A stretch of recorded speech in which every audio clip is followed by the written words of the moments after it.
I'm going to assume that most of you who have clicked on this video are familiar with the Icelandic alternative pop icon, Björk. A music artist fabled for her angelic voice and eclectic musical style that has garnered her both critical and commercial success for over 4 decades now. On the face of things then, Björk seems like the furthest thing from a racist, with her ostensibly lovable, excitable and endearing character, her known relationships with black music artists, both romantic and platonic, including Goldie, Tricky and Milton Nascimento, and also her strong political stances against imperialism and colonialism, visible in her cries for the liberation of Tibet at a Shanghai concert.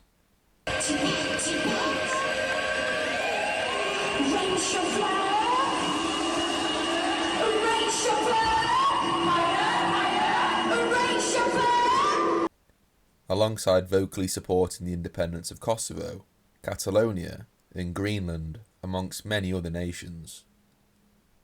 Despite this, allegations of Björk's racism remain commonplace across subreddits and Twitter threads, with these assertions of her racist character revolving around 4 incidents, 3 of which being more or less repetitions of the same act. The first of these transgressions, then, is the blackface incident.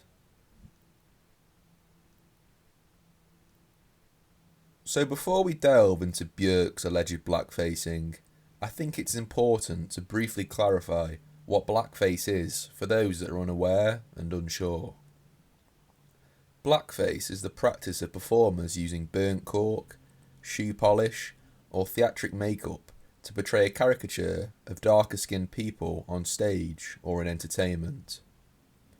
These caricatures are designed to deliberately mock and dehumanize non-white peoples, usually, but not limited to, black people, and include exaggerated features like egregiously large lips, woolly wigs, and sometimes even ragged clothes.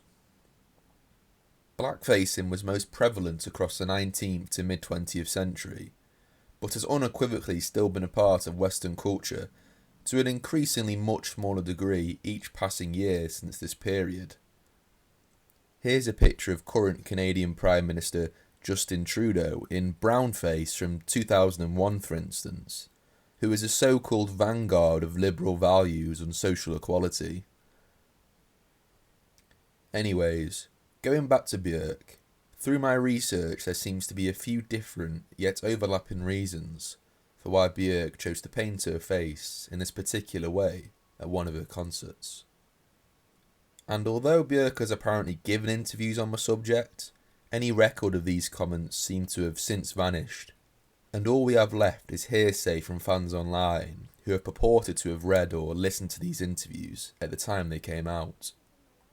But do note, this hearsay evidence I'll be referring to isn't just a single spurious comment from a dubious source, as these different explanations for Björk's blackfacing have been well reported by multiple people who are unabashed Björk fanatics, so they hold great weight and are credible sources of information in my eyes. Anyways, the first and more pervasive of these explanations for Björk's blackface paint is that it was a way for her to honour and show solidarity with the victims of 9/11, which makes sense on the surface, as the concert in question where she was performing with this black face paint was only a couple of weeks after the tragedy. Now at this time, Björk was touring with the Greenlandic choir as part of a Vespertine tour, and in Greenlandic and Inuit culture, wearing black face paint can be used performatively to express awe, admiration and humility, and this has hence been cited as one of the reasons for Björk covering her face in black paint, as a sort of personified tribute to the victims of the Twin Tower attacks.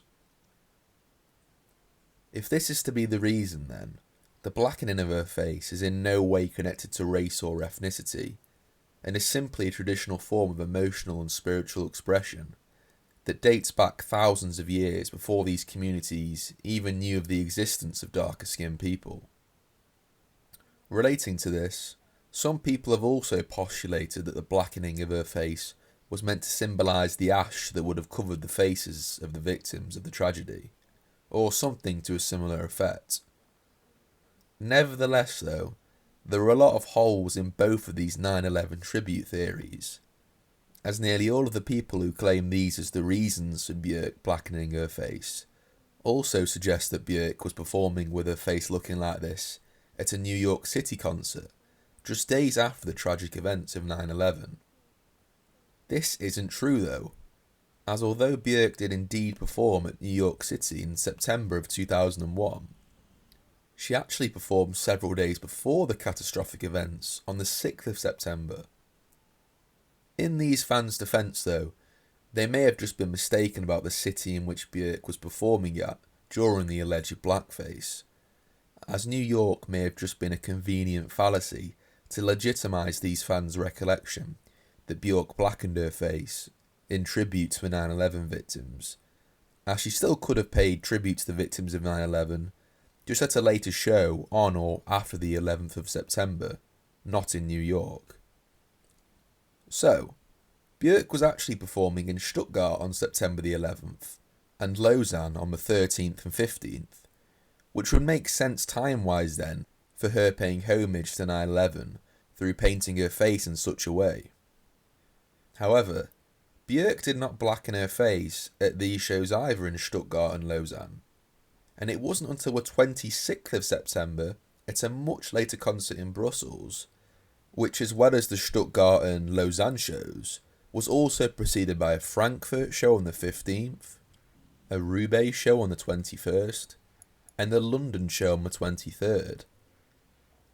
And just to note, this particular concert in Brussels was the only time across the entire tour, or any other tour for that matter, where she smeared her face in this particular way. And whilst in the editing process of this video, I realised I forgot to mention that Björk actually returned to America again for a series of dates in October, just after this Brussels show, and she actually played at New York specifically once again on October the 4th. But Björk again did not paint her face black at this New York show, nor at any of her other American tour dates. So, why would Björk choose this one show in Brussels specifically, at a time that clearly wasn't as felicitous or apt as her earlier tour dates in Europe, or her later dates in her return leg to the States and New York specifically, to pay homage to the victims of 9/11? It throws up some serious question marks. To me then, this explanation of Björk's antics through either of the hearsay accounts of an Inuit cultural expression or through performative symbolism, both seem to me as apposite and appealing recitals that have likely been socially engineered over time by obsequious and pandering Björk fans, rather than being entirely truthful explanations. On the surface, these two imbricating theories both appear totally reasonable, plausible, and fitting with both Björk's wholesome character and the timeline of global events, and are collectively convenient explanations that Björk stands have likely peddled knowingly or unknowingly, as to them it more or less quashes any speculation around Björk's character, and thereby sustains these fans' idealised view of their favourite pop star. To put it more succinctly, the 9/11 tribute theories appear to me as more of truths of convenience, rather than truths based on fact and evidence, though I still cannot totally rule out these explanations at this point. Now, getting off that tangent, the less reported, yet in my opinion more likely reason for Björk choosing to smear her face at this concert is that she was taking some sort of stance against photography at this particular gig in Brussels. Björk is said to have felt by painting her face in such a way that it would spoil the photos of her and incentivise people to take less pictures. Now, whether she felt this way was because of some general anti-photography attitude at concerts, or maybe that she had a negative experience with journalists and photographers at the time and it was a reaction to this, or even because, going back to before, she was wearing the face paint as a way to ruin photos and take away the attention from herself and redirect it towards the 9/11 victims as a way to show her respects, have all each been cited as the reasons for this stance of hers.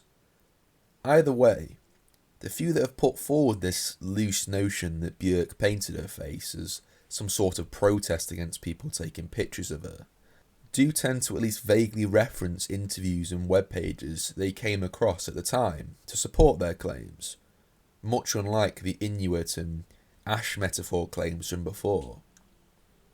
This explanation also makes more sense with the timeline of global events, as well as being a claim that is bolstered by Björk's known disdain for journalists and people taking pictures of her and her family against her will, as besides the obvious Welcome to Bangkok incident, Björk has had many negative run-ins with the paparazzi over the years, and is a notoriously private and closed-off individual when it comes to her personal life. Though certainly not a completely refined claim, this anti-photography tenet of hers appears to be the more credible explanation for Björk's actions at this concert. Whatever explanation you choose as the reason for Björk choosing to blacken her face at this Brussels gig, neither clearly have any racist intention. In fact, any of Björk's supposed rationales for doing this aren't even tangentially connected to race, full stop. And for me, that makes it crystal clear that what Björk did here was not racist. And going back to the framework of what blackfacing is from before, there was patently and plainly no deliberate caricature or crude imitation of black people here, and there was no aim to mock darker-skinned people or perpetuate any ethnic stereotypes. Now, was it a bit of an insensitive and silly thing to do, even in 2001? Yes, it probably was. I don't think this was the best choice of hers, especially if the reasoning for her doing it wasn't connected to some historic Inuit tradition, which I don't believe it was, as there are certainly many other ways to spoil pictures, vexate journalists and photographers, or to take away the attention from oneself in an effort to pay homage to the deceased, that wouldn't incite any potential controversy in an increasingly sensitive society. Though 2001 is obviously a very different time to 2024, blackfacing has been seen as at least somewhat inappropriate in the Western world since the civil rights movement, and by the 2000s, it was becoming something condemned in society as unequivocally racist, whether you were intending to deliberately blackface and offend or not, much like it is today. If this is all we have to go by then, Björk is patently not a racist. But these next three almost identical incidents are definitely much, much more contentious.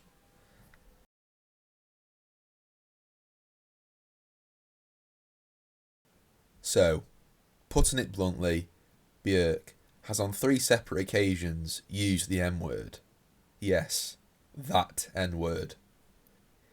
She first said it in 1997 in a video interview where she exclaimed, and I think, again, I have to talk about Stockhausen. But what, like he said, that the audio is the of the world. Because everything is designed to look pretty, like the airport and the telephone, but it's never designed to sound nice. Björk then used the same phrase again in a 2001 interview with Spin magazine, as I'll outline here. And then, for the third and final time, she went on to say more or less the same thing in a 2015 interview with the Gentlewoman magazine, where she said that sound is the of the world, man. So, why on earth did Björk repeat this incredibly controversial remark on 3 separate occasions? Well, in all 3 instances, she was discussing how an object's acoustics and sonic performance are often neglected in favour of its visual aesthetics. And in the 1997 interview, she attributes the expression she used to avant-garde electric composer Karl-Heinz Stockhausen. Now, I've scoured every book, interview, and online forum to try and find some evidence of Stockhausen saying this quote to any degree. And although he has discussed the disregard of sound over visual appearance, I have found absolutely nothing that even comes close to this quote Björk is referring to.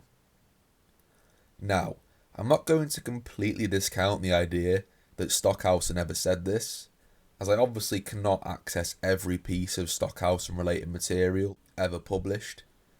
And in addition to this, he was born in 1920s Germany, so could have some more dated views on society, and has been known to say some controversial things, such as 9/11 being the greatest art imaginable.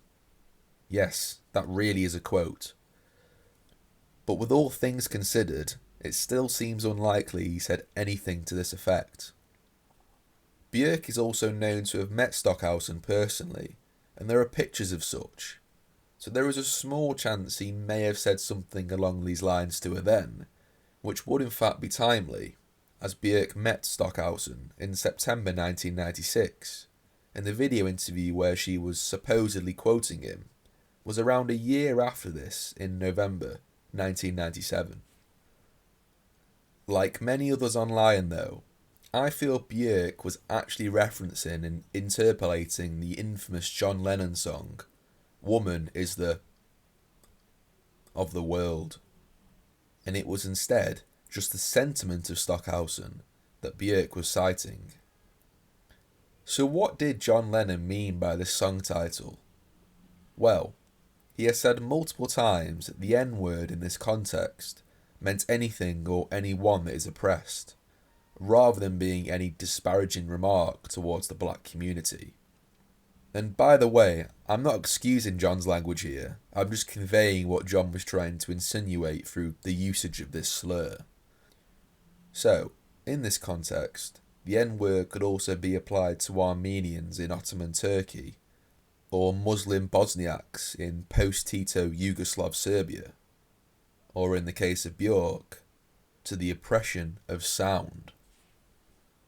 So now we understand the context, can we call Björk racist for using such a slur on 3 separate occasions? Well, I can give you my take on it.